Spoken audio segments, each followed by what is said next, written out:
Well, welcome back for another episode. I'm going to try something here. And it could be perceived, and probably is, a little bit technical, a little bit more on the financial side than the emotional side. But in the end of the day, I want to give you some technical information today that could really reduce anxiety around some specific financial issues that really concern a lot of people. So I do this with a little bit of trepidation. I was laughing at myself just a few minutes ago thinking about this particular episode and the fact that I have a really wonderfully developed left brain, and I have spent a lot of money and a lot of time even finding my right brain and then developing it. And it's just so ironic that I'm doing a podcast on financial therapy and the emphasis on the emotional side of money. It's definitely blending it, but the difference between just a straight money podcast is we're not just talking about the money. So with that said, here we go. I want to start talking about Social Security. And one of the questions that I get a lot as a financial planner and a financial therapist is, will Social Security be there for me? With a lot of folks, it's just a foregone conclusion, especially with younger people, that I can't count on Social Security. It won't be there. And this particular notion and idea is fed by a number of things. So I want to start with a couple of articles, and these articles appear, I'd say, once a year, at least once every 2 years. And I'll get a call from a client. I remember the last call I got, just kind of panicked. Wow, Rick, is it really true that Social Security isn't going to be there even in a month or a year? And there was a couple articles that came out the 1st of September of 2021. And one was published in reason.com. And the headline was, Social Security will be insolvent in 12 years. All right. And the opening line under that was, the fiscal crisis looming over Social Security is no longer a distant threat. The national pension system will be insolvent by the time workers now in their mid-50s are ready to retire. All right. Now, what do you take from that? Well, I think if we look up the word insolvent, it's basically bankrupt. I mean, if all the assets you have are worth $250,000 and all the loans you have are $275,000, you owe $25,000 more than you have assets for, you are insolvent, right? So insolvent means basically bankrupt. So looking at that, if you came away from that article saying, 12 years from now, Social Security is insolvent, and you're 55, you'd have a good reason to believe that when you hit retirement age at 67, it's not going to be there, right? On the same day, CNN published a piece by Katie Lubesco titled, Social Security won't be able to pay full benefits by 2034, a year earlier than expected due to the pandemic. The opening line there was, Social Security will have to cut benefits by 2034 if Congress does nothing to address the program's long-term funding shortfall. Now, what would you conclude from that? Well, that's 12 years from now. 2034 is basically 12 years from now. This says Social Security won't be able to pay full benefits. Well, not being able to pay full benefits is a little bit different from insolvent. And a big if in that opening line, if Congress does nothing to address the program's funding shortfall. Now, you might even conclude, are they talking about the same thing? And the answer was absolutely, they were talking about the same thing.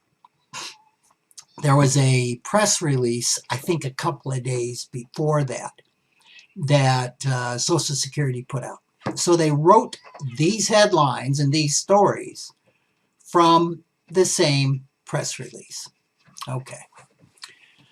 So what could we concur? And so this is really good for us emotionally. When we read stuff like this, which is about any type of stuff, it would be really good in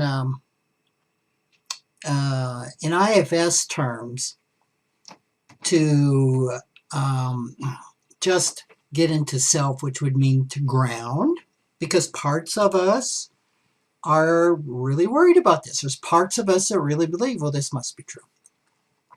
I think it might be really good if all of us developed a little fact-finding part that would, this is probably a little part that's skeptical, that would say, well, let's look a little bit deeper, because probably you didn't have the benefit of reading both of these. You probably read one or you read the other. And the wonderful thing about Google is you can put right into a browser Social Security going bankrupt, or you can Google some of this and probably find those other articles very quickly. Another thing you can do, and you might want to write this down, there's a site called MediaBiasFactCheck.com. MediaBiasFactCheck.com. And it can give you some insight on the various sites that you're reading and the reporting. So Reason Magazine put out the first one that said it was going bankrupt, it's going to be insolvent. And the second one that said it's just not going to be able to pay full benefits is CNN, the cable news network. It's their written part. Reason Magazine is a libertarian, right-leaning site, typically favoring libertarian positions. It's rated high for factual reporting due to proper sourcing and a pretty clean fact check record. The same site rates CNN as left-leaning based on editorial positions, but their news story selection is mixed for factual reporting, noting that most failed fact checks were by TV hosts, while news reports tended to be properly sourced. All right, so that tells us probably Reason is a little bit more leaning than the written CNN site. Well, that doesn't explain everything. So a little bit more searching because we need to know which of these to believe. Just going by that, it would suggest that CNN probably is a little bit more in the middle than the Reason. But, you know, of course, as a financial planner, I know too much, and I know the rest of the story that neither of these sites is telling. Neither of them explain that there's a difference between the trust fund and the annual income generated through the payroll tax that funds Social Security. So here's the really mind-numbing truth, is that both of these articles are correct. All right. So let's first take the income generated through the payroll tax. There's a 12.4% tax that's paid for by employers, which is typically split half by the employer and half by the employee. If you're self-employed, you pay all of that, 12.4%, and it's on wages up to $142,800. Now, this is the income that is coming into the Social Security system. Up until, I think it may have been last year, there was always more income coming into Social Security than was needed to pay the benefit. Well, what happened to that surplus? Basically, it was loaned by the Social Security system to the U.S. Treasury. And the Treasury gave the Social Security system a note called a bond and said, we owe you this. And then the Treasury spent it. So this has been going on since Social Security started. Well, we have started entering a period now where more is going out for Social Security than is coming in. So what are we going to do? Well, we have all this money, all these bonds, all this savings account. Al Gore referred to this as the lockbox back in 2008. In the trust fund. Okay, so it's a savings account. The trust fund is a savings account that the Social Security system owns. Well, we're going to start cashing in those bonds, right, to fund the shortfall. There is, in about 12 years, if we don't raise the payroll tax, if we don't increase the retirement age, if we don't do a number of things that could bring in enough money to fund the current benefits, the trust fund will be depleted in 12 years. All right? So that's true. The insolvency that Reason talked about was the trust fund is going to be bankrupt, but they weren't that clear. They said Social Security. They didn't even say the trust fund. They said Social Security will be insolvent in 12 years. So that was misleading. It's a Social Security trust fund. But most people don't know what the trust fund is, right? They just say, oh, that must be Social Security. So what happens in 12 years when Social Security, the trust fund, is out of money? Well, right now, enough money comes in to fund 78% of benefits. So what that means is if we do nothing, we will need to cut benefits by 25%, let's say. All right? So it's not that there's not going to be any Social Security, that there's not going to be any money. It's just that there's not going to be enough to pay the current benefits now. So hopefully, if you've heard, yeah, Social Security's going broke, that this can help ease the anxiety that you might have whether Social Security is going to be there for you, especially if you're over 50, all right? Especially if you're receiving money right now. You can take a deep breath and relax because you're going to have some money. Now, so you might be saying, well, yeah, Rick, there's going to be some money, but I'm going to be taking a 25% cut. That could be significant, and definitely it could be. But what I want to say is Social Security is the retirement plan for the masses. It's a third rail in politics, which means it's something that it's pretty hard to touch. It's pretty hard to cut Social Security. And I firmly believe that there will be some fix to the to the program. They'll raise taxes. They'll raise the limit.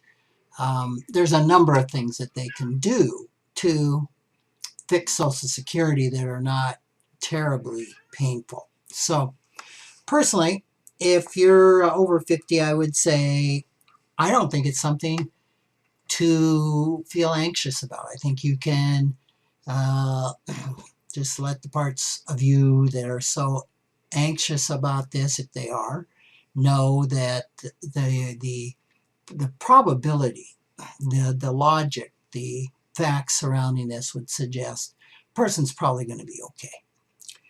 If you're under 50 and you can't quite, you don't want to depend 100% on Social Security, what you can do, and what we often do, is just use 75% of the benefit, because I truly, truly, truly think at a very minimum that's what will be there.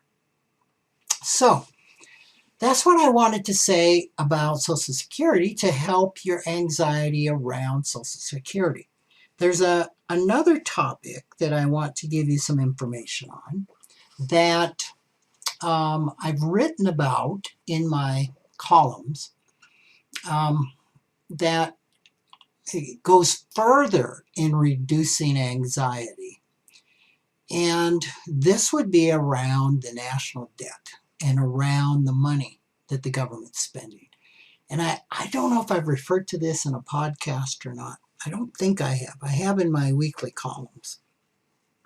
But so I want to try this because of any economic information that I have given clients, none has decreased anxiety more than this particular bit of news, bit of facts. And it's this. We've been seeing the government spending trillions of dollars in the pandemic, right? I forget how many packages that there have been. How many $1.5, $2 trillion packages have there been, starting with, I think it was April of 2020. There's been a lot. And this could really give rise to anxiety. And I'll go back to 2008 when we had the financial crisis, which is different from a recession. It was a financial crisis. The facts show it usually takes about 10 years for a nation to climb out of a financial crisis. A recession can be a matter of quarters or a couple of years. And I remember when they passed, I think the first bailout was like $800 billion. And my mind was spinning. And it was also around that time, too, that Obamacare was passed. But that's almost $1 trillion. And I was absolutely certain this would cause hyperinflation. Just certain of it. Well, obviously, it didn't. Obviously, not only did it not cause hyperinflation, inflation wasn't even an issue. Like normal inflation is like 3.3% a year. We had 1% inflation. I think we even had a year, it might have been close to 0.5% inflation. And this humongous spending plan did not result in any inflation at all. And now as I look back, it probably saved us from going into a depression. So understanding that the government spending a lot of money does not equate to inflation was kind of, I had a lot of dissonance, interior dissonance with it. Like I call that an interior short circuit. Like one part of me was so convinced that was going to happen, and then when it didn't happen, it's like a questioning of what do you believe, right? And these are important things, and it's important when we have that interior dissonance that, wow, this did not go the way I expected.